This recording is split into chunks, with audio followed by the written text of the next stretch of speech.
এক মিনিটের মাদ্রাসা কিতাব থেকে তালিম করছি। ১ নম্বর সবক। বিসমিল্লাহির রহমানির রহিম।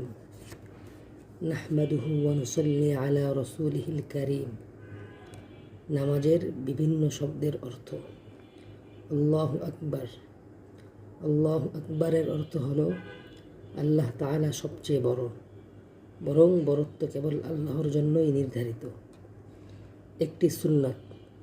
নামাজে দাঁড়ানোর সুন্নাত সমূহের মাঝে একটি সুন্নাত হলো কিবলামুখী হয়ে সোজা হয়ে দাঁড়ানো এবং মাথা না ঝোঁকানো।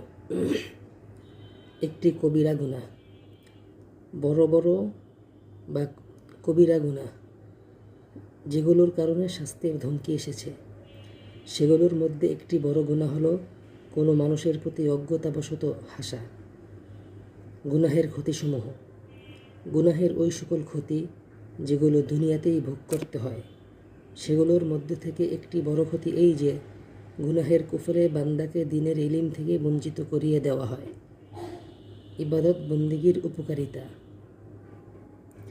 নেক কাজ এবং আমলে সালেহ এর ওই সকল উপকারিতা যেগুলো দুনিয়াতেই পাওয়া যায়, সেগুলোর মধ্যে থেকে একটি উপকারিতা হলো এই যে রিজিকের মধ্যে বরকত নসিব হয়, অর্থাৎ কখনো বাহ্যিকভাবেই রিজিক বৃদ্ধি পায়, আর বরকত তো সবসময়ই হতেই থাকে।